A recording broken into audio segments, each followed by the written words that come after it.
Continuando então aí já na página 20, nós vamos tratar do segundo item, né, do 3.2, a revelação especial no Novo Testamento.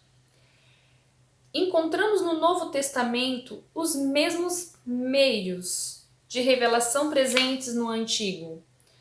Sonhos, a gente vai ver aí Mateus 1, 19 a 21, o 2:12 e Mateus 2, o versículo 12 e o versículo 19, que são textos onde Deus se mostra através de sonhos às pessoas, né?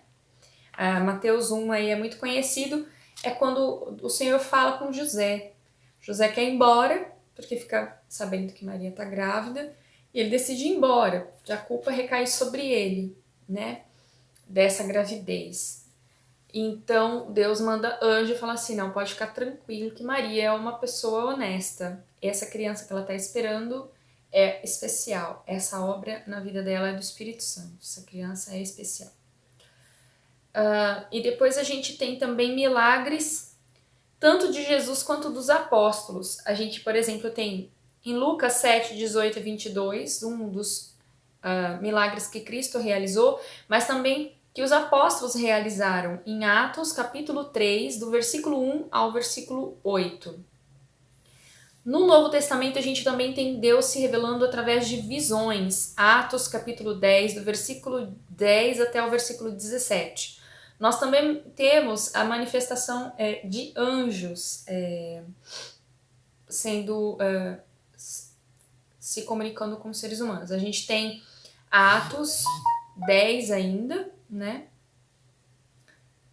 Do versículo 1 até o versículo 6, anjos falando com um dos apóstolos. E a gente também tem lá em Atos, capítulo 27, o versículo 23 e 24 também, anjos falando com os irmãos. E também nós temos a escritura. Por exemplo, o livro de Apocalipse todo é algo que Deus pediu para João, escreva essas coisas, deixe registrado essas coisas. Então, Apocalipse capítulo 1, versículo 11, é onde a gente vai ver Deus pedindo para que se escrevesse sobre o que ele ia mostrar, sobre o que ele ia revelar aí para João. Para preservar e garantir a transmissão da revelação especial ao longo dos séculos, foi necessário seu registro na forma escrita. E então a gente depois vai ver todo o compêndio do cânon bíblico, que é um dos grandes registros da forma como Deus revela a humanidade. Mesmo empregando os mesmos meios de revelação no Antigo Testamento, eu quero que você grife esse trecho aí. O Novo Testamento iniciou uma fase inédita na revelação especial de Deus. Grifou tudo isso daí? A presença do próprio Deus na encarnação de Jesus Cristo. Então, grifa todo esse trecho aí. O Novo Testamento iniciou uma fase inédita na revelação especial de Deus. A presença do próprio Deus na encarnação de Jesus Cristo. Qual é a diferença? Embora Deus tenha se manifestado, embora Deus tenha surgido, aparecido, se mostrado, agora Deus andou com o ser humano, Deus esteve entre nós, Deus se fez como nós. Então, essa é a grande diferença.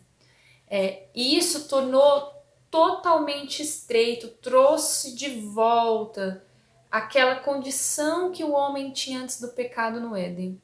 Conversar face a face, estar ali, passear, olhar. Os discípulos conviveram com Cristo durante 3 anos. Eles andaram juntos, conversaram, comeram, passearam, trabalharam, passaram tudo juntos. Então, essa é a grande diferença. Esse era o ápice do que Deus queria. Esse era o ápice do que Deus queria alcançar através das suas ações redentoras com a humanidade. Estar conosco, conviver, viver conosco. Isso é muito forte. Sem dúvida nenhuma, a encarnação foi a ação mais completa de revelação. A revelação ocorreu nas obras, no caráter e na fala de Jesus. E eu queria que você desse um círculo aí, né, nesses 3 itens: obras, caráter e fala. E aqui eu queria falar um aspecto que a revista não traz. E isso é muito forte para nós, especialmente no tempo que a gente está vivendo. Cristo revelou quem Deus é e quem Ele era enquanto Deus, através das suas obras, do seu caráter e da sua fala. E é exatamente dessa forma que Cristo ele quer que nós revelemos quem Ele é e quem nós somos nele, através das nossas obras, através do nosso caráter e através da nossa fala.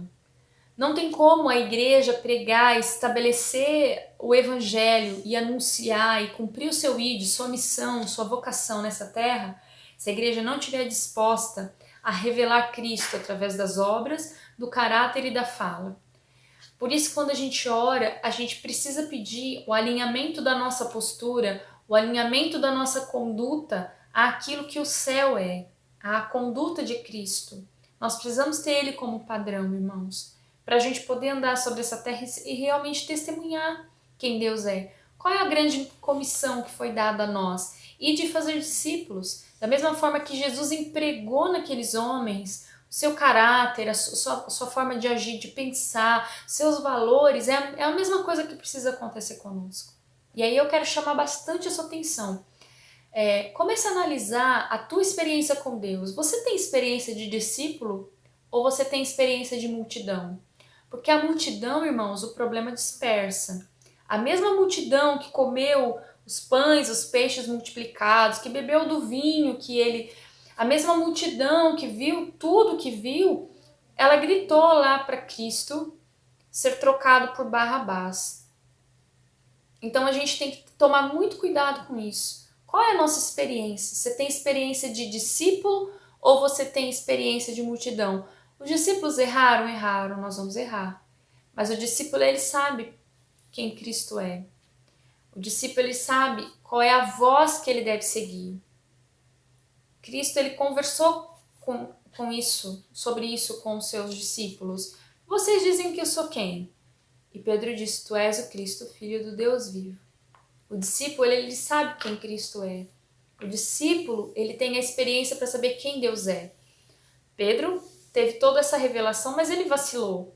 Deus sabe que a gente vai vacilar, mas existe uma experiência na conduta, no caráter, na forma de observar o mundo, de voltar atrás, de pedir perdão, de alinhar a conduta, de mudar a conduta. Isso é coisa de discípulo. A disposição de mudar, de ser transformado, de se transformar, isso é condição de discípulo, irmãos. A multidão se dispersa, a multidão muda de opinião, a multidão ela vai com a maioria, se tá sol tá feliz, se tá chuva tá triste, ou um dia da chuva tá feliz, outro dia...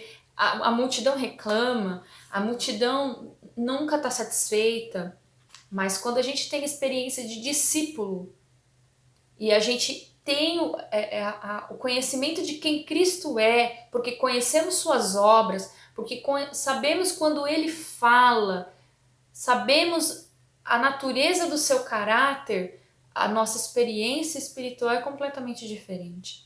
Então, se eu posso nessa manhã trocar com vocês um pedido, uma experiência, um conselho, busque analisar a sua experiência com Deus. Você tem experimentado Deus a nível de discípulo? Ou você experimenta Deus a nível de multidão?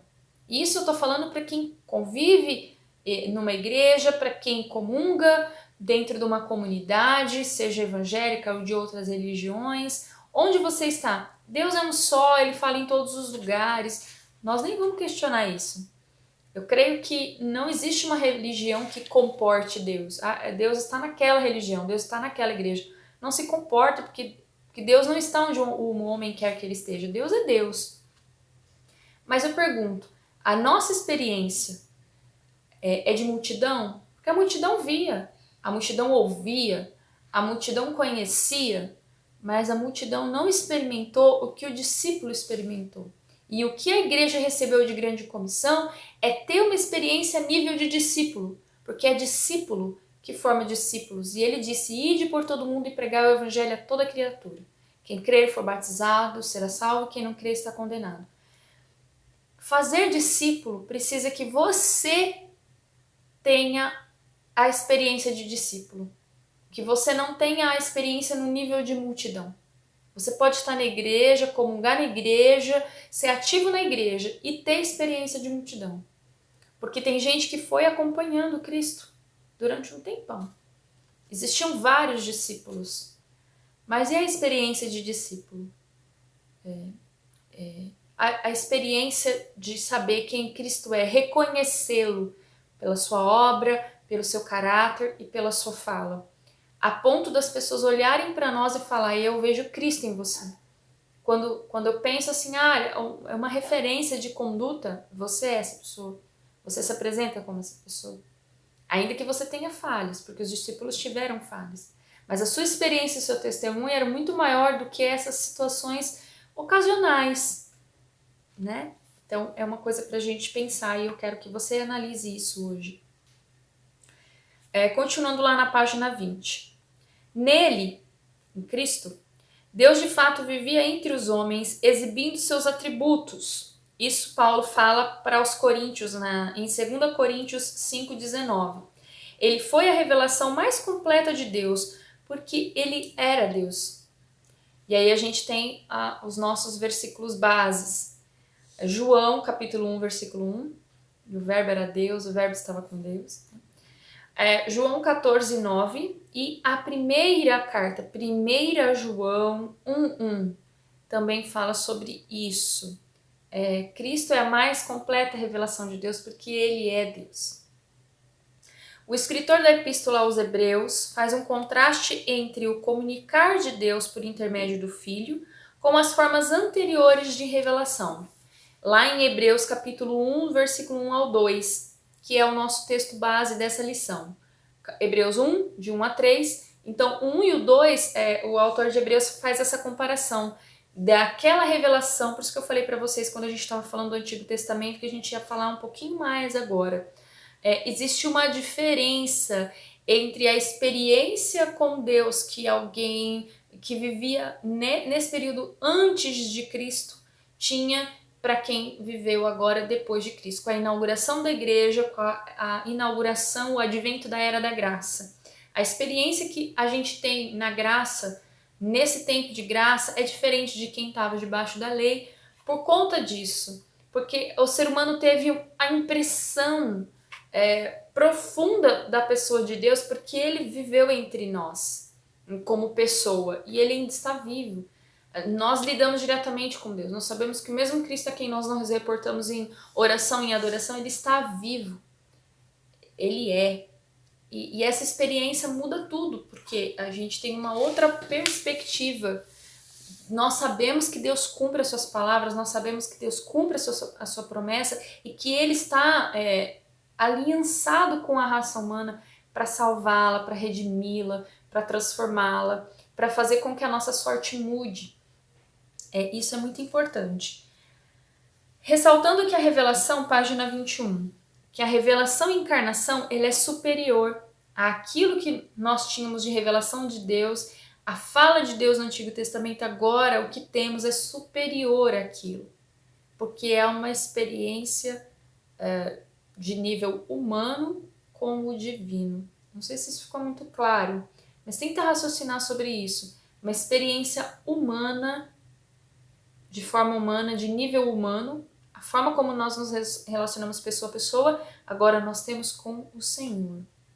E isso era uma coisa inimaginável para alguém que estava no Antigo Testamento. A forma como Deus se revelava assustava as pessoas. Agora Deus, eu não quero que vocês tenham medo de mim, eu não quero que vocês se assustem comigo. Eu quero ter com vocês um relacionamento e eu sei que vocês são falíveis, eu sei quem o ser humano é. Quando Jesus falou para Pedro, você vai me negar 3 vezes antes que o galo cante. Jesus não estava jogando um peso, um fardo sobre Pedro. Pedro, eu não me relaciono com você porque você é o cara. Eu sei quem você é. Você não precisa fingir uma pessoa que você não é. Você não precisa se esconder atrás de uma máscara. Eu sei, mas mesmo assim, Pedro, você continua sendo meu discípulo. Eu vou dar minha vida por você e continuo amando você. Eu quero que vocês grifem isso. De fato, quando os profetas falavam no Antigo Testamento, eram portadores de uma mensagem de Deus acerca de Deus. Deus fala assim, ó, eu sou isso, eu sou aquilo, escreve, vê, fala para os outros, ó, eu sou assim. Então era isso que se tinham os profetas que falavam no Antigo Testamento. Porém, quando Jesus falava no Novo Testamento, era Deus em pessoa falando. Não era alguém que conversou com Deus falando para as pessoas, era Deus falando para as pessoas. Era Deus multiplicando pães, era Deus comendo com as pessoas, era Deus passeando com as pessoas, era Deus dialogando, o próprio Deus dialogando com as pessoas. Isso torna tudo muito mais especial. Então eu quero que vocês grifem isso, principalmente circulem essa expressão. Era Deus em pessoa falando. Quando a gente olha o Novo Testamento, Deus está falando com as pessoas, sentadinho ali, debaixo de uma árvore, numa campina, dentro de uma casa, num jardim. Era Deus falando. Isso muda muita coisa, irmãos. Por fim, o Novo Testamento deixa claro que a origem da revelação especial é o próprio Deus, como a gente está falando até agora, né? Mateus 16, versículo 16 e 17, fala sobre isso. Atos 10, 10, que é outro texto que a gente também já leu, quando Pedro está falando, né, a revelação especial é o próprio Deus, nós estamos tratando de Deus se descrevendo. Gálatas capítulo 1, versículo 12, Paulo vai falar sobre isso, e Apocalipse 1, 9, João vai falar sobre isso. É uma experiência entre Deus e essas pessoas. Deus falando, eu que estou falando para você, estou conversando com você. Então, esse item aqui se fecha, né, a revelação especial no Novo Testamento.